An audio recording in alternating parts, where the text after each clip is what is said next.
ఉమ్మడి ఖమ్మం జిల్లాలో ప్రజావాణి నిర్వహణలో అధికారులు నిర్లక్ష్యం వహిస్తున్నారని ఆరోపణలు వస్తున్నాయి. ఏళ్ల తరబడి ఫిర్యాదులు పెండింగ్లో ఉండడంతో ప్రజావాణిపై నమ్మకం కోల్పోతున్నారు జనం. పరిష్కారం కావడం లేదన్న ఆలోచనతో దూర ప్రాంతాలకు చెందిన వారు ప్రజావాణికి వెళ్లేందుకు ఆసక్తి చూపడం లేదు. ప్రతి నియోజకవర్గంలో మండల స్థాయి అధికారుల సమక్షంలో నిర్వహిస్తున్న గ్రీవెన్స్లోనూ ఫలితాలు శూన్యమే అని వాపోతున్నారు జనం.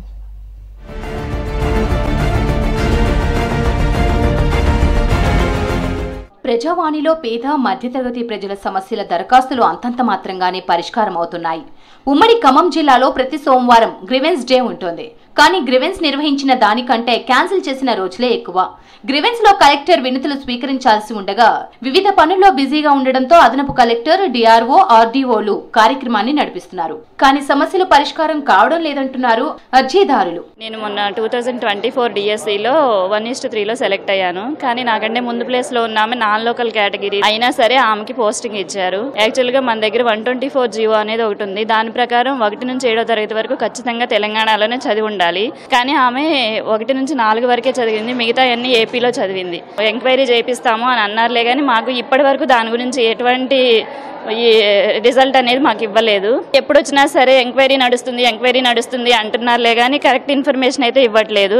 సో దీన్ని పరిశీలించి నాకు ఎలాగైనా నా ఉద్యోగం నాకు ఇప్పించాలి. కలెక్టర్ పర్యవేక్షణలో అన్ని శాఖల జిల్లా అధికారులతో జరగాల్సిన ప్రజావాణికి చాలా మంది అధికారులు హాజరు కావడం లేదని ఆరోపణలు వస్తున్నాయి. కింది స్థాయి ఉద్యోగులు కూడా గ్రీవెన్స్ కు రావడం లేదంటున్నారు ప్రజలు. భద్రాద్రి కొత్తగూడెం జిల్లాలో జనవరి నుంచి ఇప్పటి వరకు 49 వారాల పాటు ప్రజావాణి జరగాల్సి ఉండగా 24 సార్లు వివిధ కారణాలతో కార్యక్రమాన్ని రద్దు చేశారు. గత కలెక్టర్, ప్రస్తుత కలెక్టర్ 15 సార్లు గ్రీవెన్స్ కు హాజరు కాగా మరో 10 సార్లు అదనపు కలెక్టర్లు హాజరయ్యారు. అదనపు కలెక్టర్ కూడా లేకుండా గ్రీవెన్స్ నిర్వహించిన సందర్భాలు ఉన్నాయని చెప్తున్నారు ఫిర్యాదుదారులు. ఈ జిల్లాలోని సుమారు 30 మండలాల నుంచి ప్రజలు అటు పోడుబోను విషయంలో కావచ్చు, పింఛన్ విషయంలో కావచ్చు, రేషన్ కార్డుల విషయంలో కావచ్చు, రోడ్ల విషయంలో కావచ్చు, రకరకాల సమస్యల మీద అనేక ఫిర్యాదులు ప్రజావాణిలో ప్రజలు పెడుతున్నారు. కానీ ఆ ప్రజల ఇచ్చే ఫిర్యాదులు ప్రజావాణిలో తీసుకుంటున్నారు తప్ప తర్వాత కింది స్థాయిలో ఎక్కడ కూడా అట్టి సమస్యల పరిష్కారం కావట్లేదు. దయచేసి ఇప్పటికైనా జిల్లా కలెక్టర్ గారు ప్రజావాణిలో తీసుకునే దరఖాస్తుల మీద కానీ, కలెక్టర్ ఆఫీసులో వచ్చే ఫిర్యాదుల మీద కానీ పూర్తిగా క్షుణ్ణంగా పరిశీలించి వివిధ శాఖలకు సంబంధించిన ఫిర్యాదును ఆ శాఖ అధికారులకు తక్షణం పరిష్కరించే విధంగా చేయాలని కోరుతున్నాం. కొనిజర్లో ఉన్నటువంటి 2 చెరువులు ఉన్నాయి. చీకటి చెరువు, ఓర చెరువు ఉన్నాయి. అవి సభ్యులు కొంతమంది ఉన్నారు. సభ్యులు ఒక 150 మంది సభ్యులు ఉన్నారు. ఆ సభ్యులు ఆ చెరువుని వేరే కాంట్రాక్టర్కి అమ్ముకున్నారు. అమ్ముకున్న తర్వాత ఏమైందంటే ఆ కాంట్రాక్టర్ నైట్ వచ్చి ఆ చేపలను పట్టుకొని పోతాడు. 2 సార్లు వచ్చినా కానీ ఏడీ గారు మేము చూసుకుంటాం వెళ్తాం లేని చెప్పి ఆయన పట్టించుకోకుండా తిరిగి వెళ్ళిపోతున్నాడు. కానీ అక్కడ చెరువులో ఉన్నటువంటి సభ్యులు ఎవరు పట్టుకోవట్లేదు.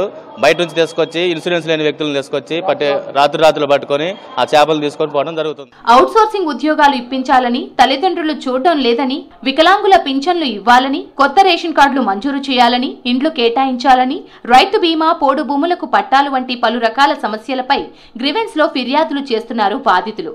ఖమ్మం, భద్రాద్రి జిల్లాల్లో ఏజెన్సీ ప్రాంతం ఎక్కువగా ఉండడంతో భూ సమస్యలపైనే ఫిర్యాదులు ఎక్కువగా వస్తుంటాయి.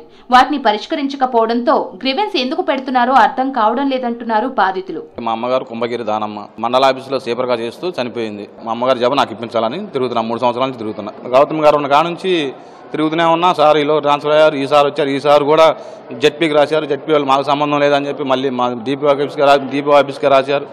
ఈ డిపో ఆఫీస్ వాళ్ళు మాకు చదువు దీనిది కాదు, ఇది హైదరాబాద్కి సంబంధం. హైదరాబాద్ వాళ్ళు ఏమంటున్నారు, మాకు సంబంధం లేదు, ఇది డిపోకే సంబంధం, వాళ్ళు మండల పరిస్థితి కాదు, డిపో గారు ఇవ్వాలి మీకు ఉద్యోగం అని చెప్పి తిప్పుతున్నారు. భద్రాద్రి కొత్తగూడెం జిల్లాలో జనవరి నుంచి ఇప్పటి వరకు ప్రజావాణిలో 2367 ఫిర్యాదులు రాగా అందులో 1169 సమస్యలు పరిష్కరించామని చెప్తున్నారు అధికారులు. 843 దరఖాస్తులు పెండింగ్ లో ఉండగా 355 దరఖాస్తులను ఆయా శాఖలకు పంపినట్లు లెక్కలు చూపించారు.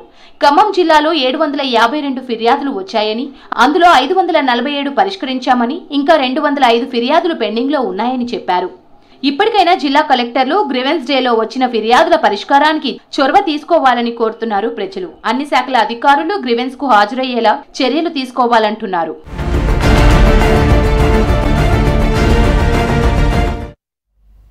రాష్ట్రంలో కొత్త విమానాశ్రయాలపై ఆశలు చిగురిస్తున్నాయి. ప్రస్తుతం శంషాబాద్ అంతర్జాతీయ విమానాశ్రయం మాత్రమే అందుబాటులో ఉండగా బేగంపేట విమానాశ్రయం ప్రముఖులు మాత్రమే ఉపయోగించుకుంటున్నారు.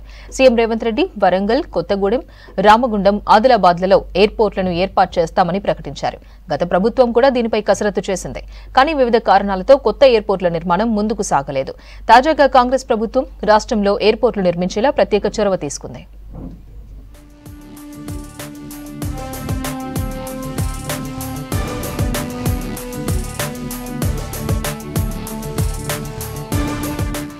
రాష్ట్రంలో హైదరాబాద్ తర్వాత అతిపెద్ద పారిశ్రామిక ప్రాంతం పెద్దపల్లి జిల్లాలోనే ఉంది. ఇక్కడ విమానాశ్రయం ఏర్పాటుపై స్థానికుల్లో ఆశలు చిగురిస్తున్నాయి. ప్రముఖ పారిశ్రామికవేత్త బీకే బిర్లా పెద్దపల్లిలో తన అవసరాల కోసం ఏర్పాటు చేసిన విమానాశ్రయం గతంలో కొంతకాలం నడిచింది.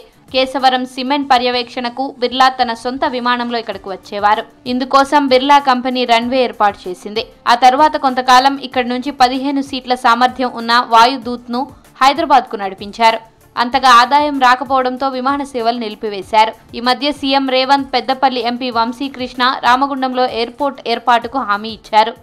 మీ అందరికీ తెలుసు, సివిల్ ఏవియేషన్ మినిస్టర్ గారితో కూడా కలవడం జరిగింది. రామగుండం ప్రాంతంలో ఒక మంచి ఫెసిలిటీస్ తోటి ఒక ఎయిర్పోర్ట్ తీసుకొచ్చే బాధ్యత మాది, ఖచ్చితంగా చేసి తీరుతామని చెప్పి ఈ సభాముఖంగా తెలియజేస్తున్నాము. మళ్ళా ఎన్టీపీసీ ఎక్స్పాన్షన్ కూడా 800 మెగావాట్ 3x800 మెగావాట్ కూడా ప్రారంభమయ్యి ఇక్కడికి తీసుకొచ్చే బాధ్యత మాది అని చెప్పి మళ్ళొకసారి రేవంత్ అన్న ముందు కూడా చెప్తున్నాము.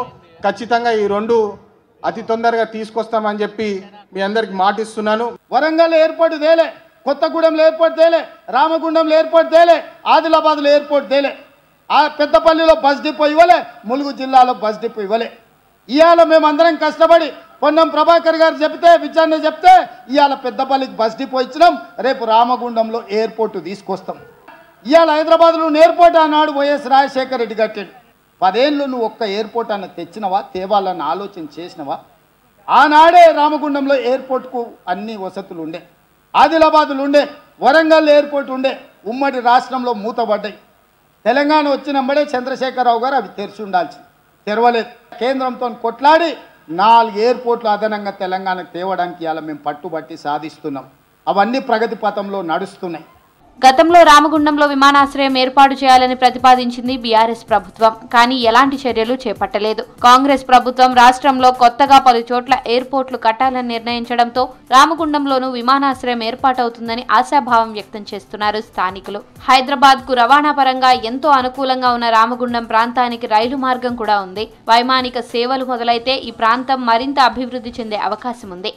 రామగుండం పారిశ్రామిక ప్రాంతానికి ప్రతి వచ్చిన ప్రభుత్వాలన్నీ కూడా ఇక్కడ ఏర్పాటు చేస్తున్నాము అని చెప్పనని వాటిని పెండింగ్లో పెట్టడం జరుగుతూ ఉన్నది. కానీ పార్లమెంట్లో మన గౌరవ పార్లమెంట్ సభ్యులు వంశీకృష్ణ గారు ఇక్కడ ఉన్న ఇండస్ట్రియల్ కారిడార్ ఎన్టీపీసీ ఉన్నది, ఎఫ్సీఐ ఉన్నది, అదేవిధంగా సింగరేణి, అంటే ఆర్ఎఫ్సిఎల్, వీటన్నిటి ఇండస్ట్రియల్ కారిడార్ కూడా చాలామంది ఇతర రాష్ట్రాల నుంచి ఇక్కడికి వచ్చి జీవనం పొందుతూ ఇక్కడ ఉన్నటువంటి చాలామంది కూడా ఉపయోగకరంగా ఉంటుందని చెప్పని మన గౌరవ పార్లమెంట్ సభ్యులు లోక్సభలో మాట్లాడడం జరిగింది. అదేవిధంగా ఇంతకుముందు కూడా అప్పుడున్న పార్లమెంట్ సభ్యులుగా ఉన్నటువంటి డాక్టర్ వివేక్ వెంకటస్వామి గారు కూడా దీని గురించి చాలా కాలం కొట్లాడడం జరిగింది. ఇప్పటికైనా కూడా ప్రజల ఆవశ్యకత, ప్రజలకు అవసరమైనటువంటి ఎయిర్పోర్ట్ను ఏర్పాటు చేస్తే ఈ ప్రాంతంలో చాలా అనుకూలంగా ఉంటుందని, ప్రజలకు అందుబాటులో ఉంటుందని చెప్పని ఈ సందర్భంగా తెలియజేస్తాం. రామగుండం నియోజకవర్గానికి ఎయిర్పోర్టు విమానాశ్రయం తీసుకురావడం అనేది చాలామంది ప్రజలకు ఎంతో సంతోషకరం.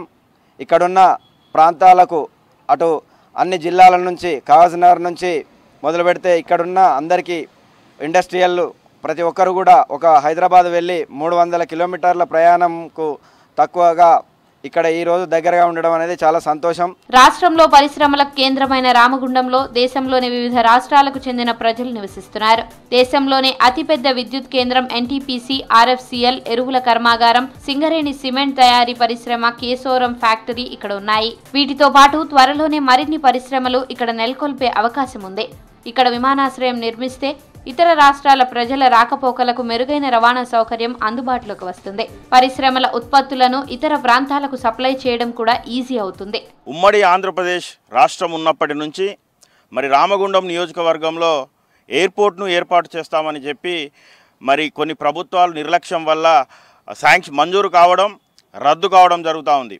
మరి ఇప్పుడు కాంగ్రెస్ అధికారంలోకి వచ్చినాక తెలంగాణలో 4 ఎయిర్పోర్ట్లను నిర్మిస్తామని ముఖ్యమంత్రి గారు హామీ ఇవ్వడం జరిగింది. మరి ఈ ప్రాంత ప్రజల చిరకాల కోరిక రామగుండం నియోజకవర్గంలో ఖచ్చితంగా ఎయిర్పోర్ట్ నిర్మిస్తామని హామీ ఇవ్వడం పట్ల ఈ ప్రాంత ప్రజలు సంతోషం వ్యక్తం చేస్తూ ఉన్నారు. అదేవిధంగా ముఖ్యంగా ఎయిర్పోర్ట్కు కృషి చేసినటువంటి పెద్దపల్లి ఎంపీ వంశీ గారికి ఈ ప్రాంత ప్రజల పక్షాన ప్రత్యేక కృతజ్ఞతలు తెలియజేస్తా ఉన్నాం. విమానాశ్రయం ఏర్పాటుకు స్థలం కోసం సర్వే చేశారు అధికారులు. వసంత్ నగర్ విమానాశ్రయం పరిసరాల్లో స్థలాన్ని పరిశీలించి ప్రభుత్వానికి నివేదిక ఇచ్చారు. వసంత్ నగర్ లో బిర్లా కంపెనీ ఏర్పాటు చేసిన రన్వే ప్రాంతం 40 ఎకరాలుంటుంది. దాని పరిసరాల్లో మరో 170 ఎకరాల వరకు ప్రభుత్వ భూమి ఉంది. 350 ఎకరాల ప్రైవేట్ భూములు ఉన్నట్లు నివేదిక తయారు చేశారు. కానీ ఈ ఏరియాలో గుట్టలు, హైటెన్షన్ విద్యుత్ లైన్లు ఉండడాన్ని గుర్తించిన అధికారులు ఆ విషయాన్ని కూడా రిపోర్ట్లో తెలిపారు. ఈ నేపథ్యంలోనే స్థలం కోసం మళ్లీ సర్వే నిర్వహించనున్నారు అధికారులు. ఎటువంటి అడ్డంకులు లేకుండా విమానాలు తిరిగేందుకు అనుకూలంగా ఉన్న ప్రదేశాన్ని అధికారులు ఎంపిక చేసే అవకాశం ఉంది.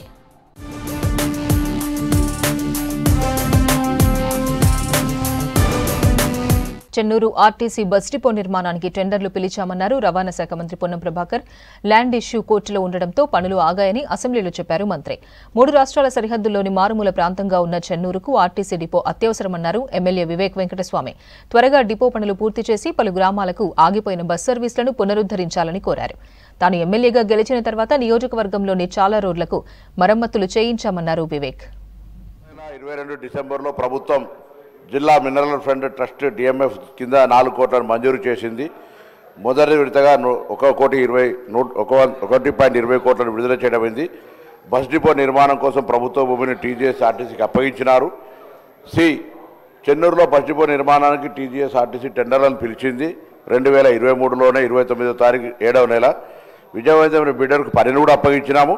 31/5/2024 నిర్మాణం పూర్తి కావాల్సి ఉండగా కాంపౌండ్ వాల్ పని పూర్తి, బేస్మెంట్ లెవెల్ వరకు కూడా గదులు అవన్నీ నిర్మాణం, గ్యారేజ్ పనులు పూర్తి అయినాయి.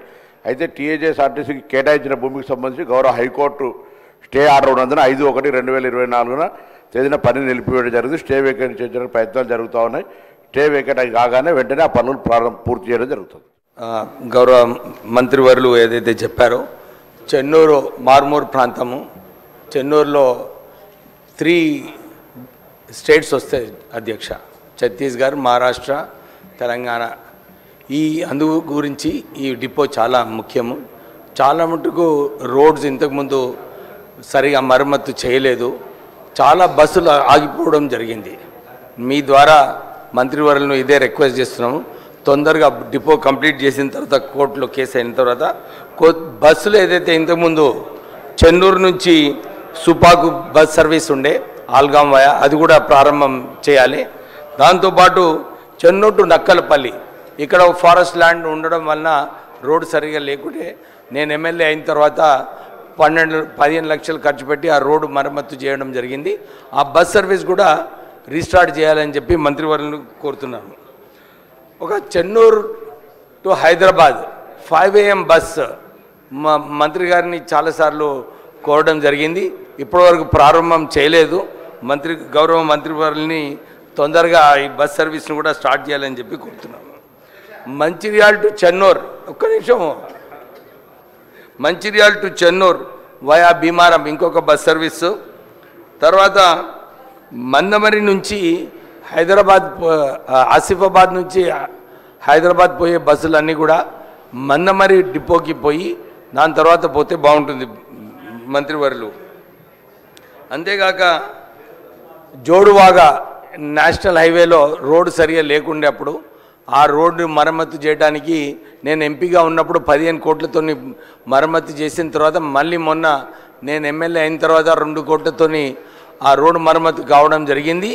ఇప్పుడు ఆర్టీసీ బస్సులు ఇంకెక్కువ సర్వీసెస్ చెన్నూరు నియోజకవర్గానికి అలాట్ చేయాలని చెప్పి గౌరవ మంత్రివర్యుని కోరడం జరుగుతుంది. గౌరవ సభ్యులు అడిగినట్టుగా, పెద్దలు చెన్నూరు శాసనసభ్యులు అడిగినట్టుగా వారి బస్ డిపోకు సంబంధించి గతంలోనే కోర్టు స్టే వెకేట్ చేయడానికి కూడా మా డిపార్ట్మెంట్ మరొకసారి దాన్ని పునఃసమీక్షించమని కోరుతూ తొందరలోనే కోర్టు స్టే వెకేట్ కాగానే బస్ డిపో నిర్మాణం చేస్తామని చెప్తూ నూతన బస్సు రూట్లకు సంబంధించి వారు ప్రస్తావించినారు. వారి దగ్గర లిఖితపూర్వకంగా తీసుకొని వాటన్నింటిని పరిశీలించి ఆర్టీసీ బస్సులో ఏర్పాటు చేస్తారు. కొంతకాలంగా ఉపాధి లేక కొట్టుమిట్టాడుతున్న వస్త్ర పరిశ్రమకు నేత కార్మికులకు కాస్త ఊరట కలిగింది. సిరిసిల్ల నేతన్నలకు 2 నెలల ముందే సంక్రాంతి సంబరం వచ్చింది. తమిళనాడు రాష్ట్ర ప్రభుత్వం ప్రతి ఏటా సంక్రాంతి పండుగ సందర్భంగా అక్కడి మహిళలకు అందించే చీరలను సిరిసిల్లలో తయారు చేసేందుకు ఆర్డర్లు ఇచ్చింది. దీంతో నేతన్నలు సంతోషం వ్యక్తం చేస్తున్నారు.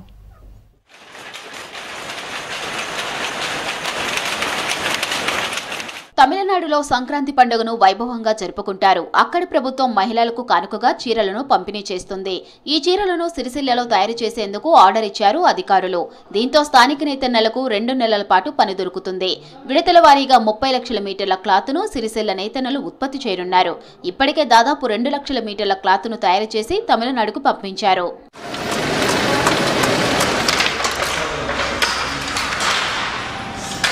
సిరిసిల్లలో గతంలో తెల్లని పాలిస్టర్ క్లాత్ను మాత్రమే ఉత్పత్తి చేసిన నేత కార్మికులు ఇప్పుడు పవర్ లూమ్స్ పై టెక్నాలజీ జోడించి వివిధ డిజైన్లలో చీరలను తయారు చేస్తున్నారు. సాంచాలకు జకాడ్, దాబీలను అమర్చి కొంగు చీరల బార్డర్లో పలు రకాల రంగులు, డిజైన్ల చీరలను నేసే స్థాయికి ఎదిగారు. కానీ ఒకప్పుడు పాలిస్టర్ కాటన్ ఉత్పత్తులు తయారు చేసిన సిరిసిల్ల నేతన్నలు బతుకమ్మ చీరలు వచ్చాక సిరిసిల్లలో పాలిస్టర్ కాటన్ మార్కెట్కు దూరమయ్యారు. మాకు పనులు లేక ఇబ్బందులు అవుతున్నాయి. రైతన్నని ఎట్లా ఆదుకుంటున్నారో అదే ప్రకారంగా ఈ నేతన్న కూడా కొన్ని రకాల ఉపాధులు కల్పించి ఆదుకొని వీళ్ళకు ఆకలి సాగు మార్గంన పడకుండా వీళ్ళను ఒక మంచి తొవ్వకు తీసుకొచ్చే ప్రయత్నం చేయాలని సీఎంను కోరుకుంటున్నాను. ప్రస్తుతం తమిళనాడు చీరలతో పాటు రాష్ట్ర ప్రభుత్వం ఆర్డర్ ఇచ్చిన స్కూల్ యూనిఫామ్ వస్త్రాల తయారీలో బిజీగా ఉన్నారు నేతన్నలు. రాజీవ్ విద్యా మిషన్లో భాగంగా స్కూల్ యూనిఫామ్ల తయారీకి సిరిసిల్ల నేతన్నలకు ఆర్డర్లు ఇచ్చింది ప్రభుత్వం. అటు చీరలు ఇటు యూనిఫామ్లకు ఆర్డర్లు రావడంతో సందిగ్ధంలో పడ్డారు కార్మికులు. వేములవాడలో కొత్తగా ఏర్పాటైన నూలు డిపోలో నూలు తీసుకొని వస్త్రాలు తయారు చేయాలని నిర్ణయించారు.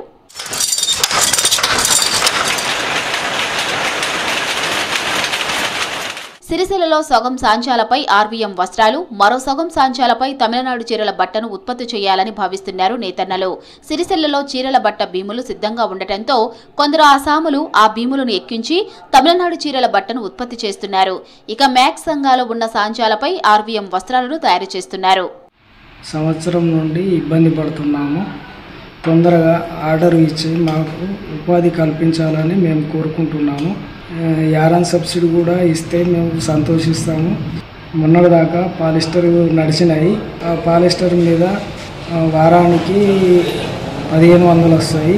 అంటే నెలకు 6000 ఉపాధి పొందుతున్నాము. తొందరగా మాకు బతుకమ్మ చీరలు ఆర్డర్ ఇచ్చి ఆదుకోవాలని కోరుకుంటున్నాము. తమిళనాడు చీరల తయారీతో 2 నెలల పాటు ఉపాధి దొరుకుతుందంటున్నారు కార్మికులు. తమకు చేతి నిండా పని కల్పించేలా ఇక్కడి రాష్ట్ర ప్రభుత్వం వస్త్రాల తయారీకి ఆర్డర్లు ఇవ్వాలని కోరుతున్నారు.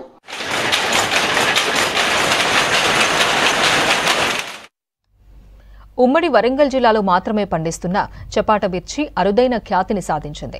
ఎర్రటి రంగుతో పాటు తక్కువగా కారం ఉండే ఈ మిరపకు జియోగ్రాఫిక్ ఇండికేషన్ ట్యాగ్ లభించింది.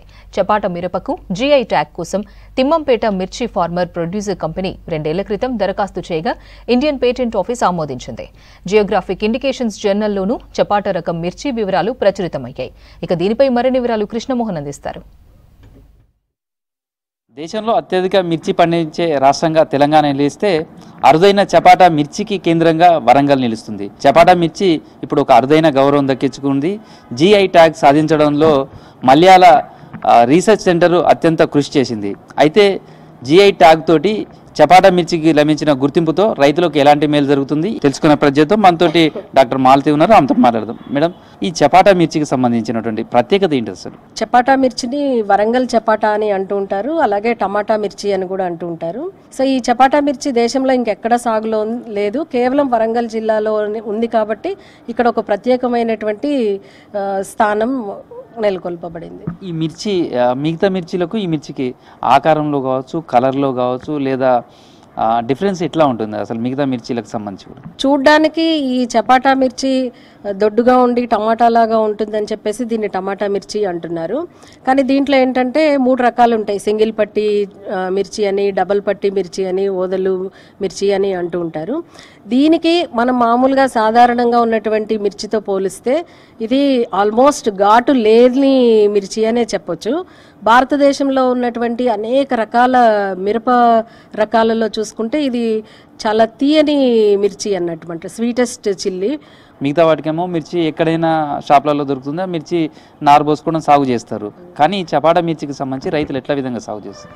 ఇవి చపాటా మిర్చి అనేవి ఓపెన్ పాలినేటెడ్ వెరైటీస్ అన్నమాట. అంటే తరతరాలుగా తాత ముత్తాతల నుంచి కూడా వాళ్ళు సాగు చేసినటువంటి పంటలోనే మొదటి కాపులో కాయలు ఏవైతే నాణ్యంగా ఉండి కొంచెం కాయ సైజ్ ఎక్కువగా ఉందో ఆ కాయలు సేకరించుకుని వాటి నుంచి విత్తనం తయారు చేసుకుని అదే విత్తనాన్ని రైతులు వాడుతూ ఉంటారనమాట. మార్కెట్లో ఏమీ కొనుక్కోరు, రైతు నుంచి రైతుకు వెళ్ళడము, లేదు అనంటే రైతు సాగు చేసినటువంటి పంటల్లోనే మేలైనటువంటి కాయల్ని సేకరించి మేలైన విత్తనం తయారు చేసుకుని మళ్ళీ నెక్స్ట్ సీజన్ అదే విత్తనాన్ని విత్తనం కింద వాడుకుంటారు. ఈ మిర్చికి సంబంధించి GI ట్యాగ్ సాధించడానికి కారణం ఏంటి అసలు? జాగ్రఫికల్ ఇండికేటర్ అనేది కనుక వస్తే ప్రత్యేకత అన్నమాట. మనకు ఇప్పుడు పూర్వపు వరంగల్ జిల్లా చపాటా మిర్చి అనగానే ఎవరికైనా దేశంలో గుర్తొచ్చేది పూర్వపు వరంగల్ జిల్లా.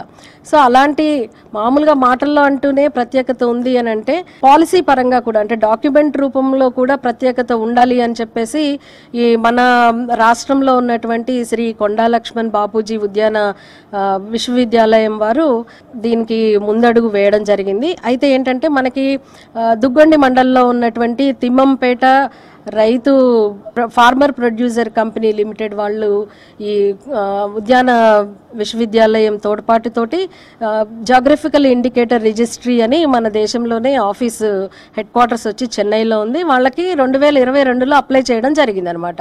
ఇక్కడ నుంచి విత్తనం తీసుకెళ్లి వేరే రాష్ట్రాల్లో సాగు చేస్తే మన ప్రత్యేకత అనేది తగ్గుతుంది అని చెప్పేసి దానికి డాక్యుమెంట్ రూపంలో ఉంటే బాగుంటుంది అని చెప్పేసి వీళ్ళిద్దరూ కూడా సమన్వయంతో అప్లై చేయడం జరిగింది. అయితే ఈ మధ్య అంటే డిఫరెంట్ మీటింగ్స్, ప్రెజెంటేషన్స్ ఇవన్నీ అయిపోయిన తర్వాత మనం అప్లై చేసినటువంటి ఈ GI ట్యాగ్ కోసం అప్లై చేసిన అప్లికేషన్ అప్రూవ్ అవ్వడం జరిగింది. దీంతో రైతులకు ఈ పంట సాగులో మిగతా పంటలకు ఏమైనా డిఫరెన్స్ కనిపిస్తుంటుందా? దీంట్లో చూసుకున్నట్లయితే దాదాపు అన్ని వాతావరణం అనుకూలించి అలాగే ఎటువంటి చీడపీడలు ఆశించకుండా మంచి యాజమాన్య పద్ధతులు కనుక పాటిస్తే దీంట్లో ఎకరానికి 20 నుంచి 25 క్వింటాలు కూడా దిగుబడి తీసుకోవడానికి ఆస్కారం ఉంటుంది. అదే కాకుండా ఆన్ ఎన్ యావరేజ్ చూసుకున్నట్లయితే దాదాపు 16 నుంచి 18 క్వింటాలు ఎకరానికి రావడానికి ఆస్కారం ఉంటుంది. ఇదంతా కూడా ఎక్కడికి ఎక్స్పోర్ట్ అవుతుంది? దీనిని మిగతా మిర్చికి ఉన్నటువంటి మార్కెట్ కావచ్చు, ఈ చపాటా మిర్చికి సంబంధించినటువంటి మార్కెట్ ఎట్లా ఉంటుంది? చపాటా మిర్చికి మహారాష్ట్ర కానీ, గుజరాత్ కానీ, మధ్యప్రదేశ్ ఇట్లా రాష్ట్రాల్లో పచ్చళ్ళ కోసం చాలా ఎక్కువ డిమాండ్ ఉంటుంది. అంటే మనకి ఇక్కడ తెలంగాణ వరంగల్ మార్కెట్ నుంచి నాగ్పూర్ కానీ, ముంబై కానీ, అలాగే అహ్మదాబాద్ మార్కెట్లకి, జల్గాం మార్కెట్లకి ఎక్కువగా వెళ్తూ ఉంటుంది. ఇక ఇంటర్నేషనల్ మార్కెట్, అంతర్జాతీయ మార్కెట్ చూసుకున్నట్లయితే ఈ చపాటా మిర్చికి సౌత్ ఈస్ట్ ఏషియన్ కంట్రీస్లో ముఖ్యంగా ఏంటంటే జపాన్ కానీ, కొరియా కానీ, థాయిలాండ్ కానీ, వియట్నాం కానీ, అలాగే పాశ్చాత్య దేశాలైనటువంటి అమెరికా కానీ, అలాగే యునైటెడ్ కింగ్డమ్కి కానీ వీటికి ఇవన్నీ కూడా ఎగుమతి చేయడం జరుగుతుంది. ఇప్పుడు మనకు అఫీషియల్గా భౌగోళిక గుర్తింపు వచ్చినట్టుగానే ఈ చపాటా మిర్చికి చెప్పచ్చా? దానికి ఇంకేమన్నా ప్రాసెస్ కంటిన్యూ అవుతుందా? ఎప్పటి వరకు ఇదంతా కూడా పూర్తి అయ్యే అవకాశం ఉంటుంది? జనరల్గా ఏంటంటే మనకి GI ట్యాగ్ కావాల్సినటువంటి అప్లికేషన్ అప్లై చేసేటప్పుడే దానికి కావాల్సినటువంటి వివరాలన్నీ కూడా మనం సమకూర్చుతాము. సో అదంతా అప్రూవ్ అయిన తర్వాత ఇప్పుడు జర్నల్లో పబ్లిష్ చేయడం జరిగింది. ఒకవేళ జర్నల్లో పబ్లికే చేసేసిన తర్వాత మార్చి వరకు అంటే మనకి ఇంకా ఇప్పటి నుంచి మార్చి వరకు టైం ఇవ్వడం జరిగింది. ఎవరికైనా ఇది వరంగల్ చపాటా వరంగల్ది కాదు అనేది ఏమన్నా అవంతరాలు అండ్ ఏమన్నా ఉన్నాయి అని అంటే కనుక అబ్జెక్షన్స్ రేజ్ చేస్తారు. ఎటువంటి అబ్జెక్షన్స్ లేని పక్షంలో ఏంటంటే మనకి ఇది ఆల్మోస్ట్ అప్రూవ్ అయిపోయింది కాబట్టి ఏప్రిల్ నుంచి వాళ్ళు గెజిట్ విడుదల చేసేస్తారనమాట. మొత్తానికి చూశారుగా చపాటా మిర్చికి సంబంధించినటువంటి ఈ అరుదైన గుర్తింపు సాధించడంలో వరంగల్ శాస్త్రవేత్తలు చేసినటువంటి కృషి. Video journalist Dasharath, Krishna Mohan, V6 news, Warangal. కాంట్రాక్టర్ల నిర్లక్ష్యం, అధికారుల పర్యవేక్షణ లోపంతో సమీకృత భవన నిర్మాణ పనులు నత్తనడకన సాగుతున్నాయి. ఏళ్ల తరబడి నిర్మాణ పనులు జరుగుతుండటంతో స్లాబులు లీక్ అయి గోడలకు పగుళ్లు వస్తున్నాయి. దీంతో భవన నిర్మాణ ప్రారంభానికి ముందే శిథిలావస్థకు చేరే పరిస్థితి నెలకొంది. చేర్యాల మున్సిపాలిటీ పరిధిలో ఇంటిగ్రేటెడ్ భవన నిర్మాణానికి శంకుస్థాపన చేసి 7 ఏళ్లైనా ఇప్పటికీ పనులు మొదటి దశలోనే ఉన్నాయి.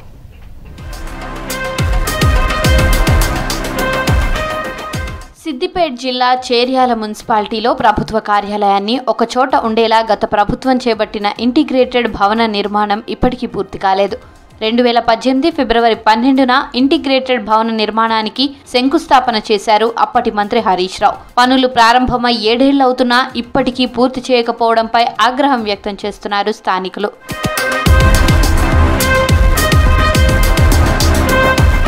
పదేళ్లు సిద్దిపేట జిల్లా మంత్రిగా ఉన్న హరీష్ రావు చేర్యాల ప్రాంత అభివృద్ధిపై నిర్లక్ష్యం వహించారని ఆరోపిస్తున్నారు స్థానికులు. ఇందుకు సమీకృత భవన నిర్మాణమే నిదర్శనమంటున్నారు. భవన నిర్మాణంలో కాంట్రాక్టర్లు కనీస నాణ్యత ప్రమాణాలు పాటించట్లేదని, భవనం ప్రారంభానికి ముందే శిథిలావస్థకు చేరే పరిస్థితులు నెలకొన్నాయని పలువురు ఆగ్రహం వ్యక్తం చేస్తున్నారు.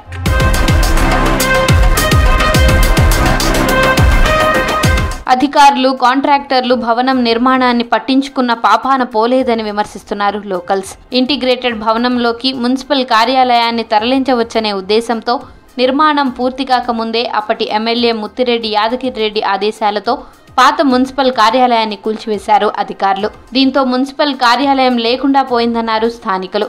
తాత్కాలికంగా బీసీ వసతి గృహంలో కార్యకలాపాలు నిర్వహిస్తున్నారని తెలిపారు.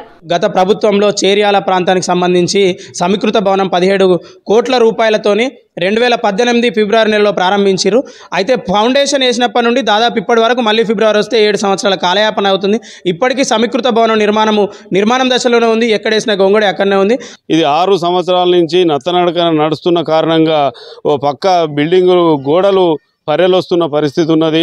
అందుకోసం నాణ్యతా ప్రమాణాలు పాటించి పూర్తి చేయాలని చెప్పి మేము సంబంధిత అధికారులు వెంటనే దీని మీద చర్యలు తీసుకోవాలి. గతంలో చేర్యాల ప్రాంతంలో ఉన్నటువంటి మున్సిపాలిటీ భవనాన్ని కూల్చివేసి ఎక్కడో శివారు ప్రాంతంలో ఉన్నటువంటి అక్కడ మున్సిపాలిటీ కేంద్రం ఏర్పాటు చేశారు. దానికి ప్రజలు అక్కడ పోవాలంటే తీవ్ర ఇబ్బందులు పడుతూ ఉన్నారు. అట్లాగే విద్యార్థులు కూడా అక్కడనే హాస్టల్ ఏర్పాటు చేశారు. దాంతో విద్యార్థులు కూడా చాలా ఇబ్బందులు పడుతూ ఉన్నారు. రాష్ట్ర ప్రభుత్వం జిల్లా ఇన్ఛార్జి మంత్రి కొండా సురేఖ అధికారులు స్పందించి సమీకృత భవన నిర్మాణం పూర్తయ్యేలా చర్యలు చేపట్టాలని కోరుతున్నారు ప్రజలు.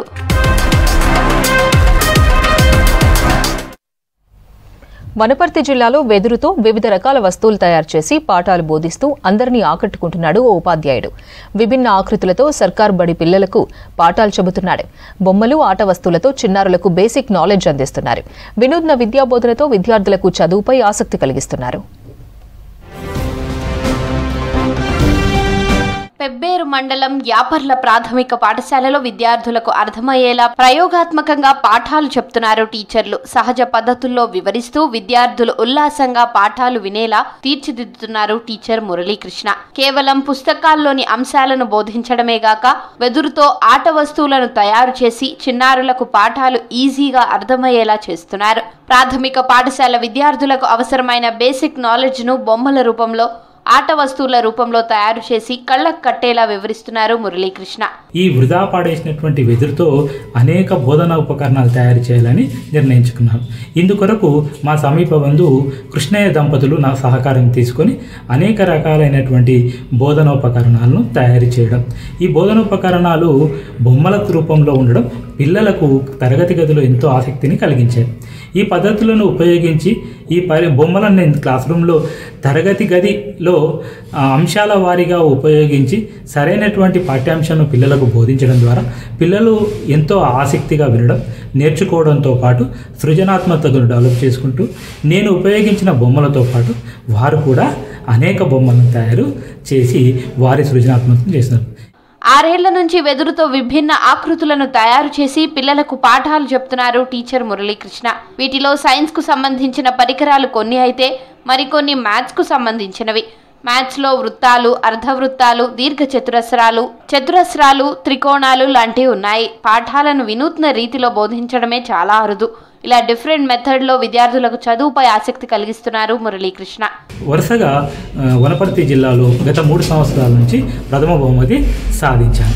అంతేకాకుండా జాతీయ స్థాయిలో కేరళలందు కూడా ప్రదర్శించిన. ఈ విధంగా నేను తీసుకుపోయేటువంటి ఈ కొత్త పద్ధతుల ద్వారా విద్యార్థులలో నాణ్యమైన విద్య అందడంతో పాటు నేర్చుకోవడం ద్వారా చేయడం ద్వారా నేర్చుకోవడం అనేటువంటి అంశంతో పాటు గ్రామీణ ప్రాంతాలలో సెల్ఫ్ ఎంపవర్మెంట్ డెవలప్ అవుతూ సుస్థిరాభివృద్ధి వైపుకు బాటలు వేస్తూ మనకు రాబో కాలంలో ఈ వెదురు అనేటువంటి ద్వారా అన్ని రకాల అభివృద్ధి పనులు చేయొచ్చని చెప్పారు.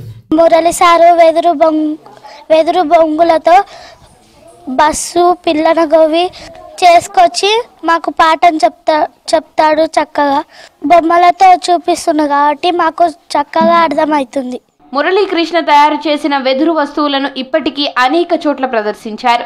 భారతీయ విద్యా విధానంలో సంస్కృతిని ఎలా మిళితం చేయాలన్న దానిపై రాజస్థాన్ ఉదయ్పూర్లో నిర్వహించిన శిక్షణా కార్యక్రమానికి కేంద్రం నుంచి మురళీకృష్ణకు ఆహ్వానం అందింది. ఇలాంటి మరెన్నో ఆవిష్కరణలు విద్యార్థులకు అందేలా టీచర్లను ప్రోత్సహించాల్సిన అవసరం ఉంది.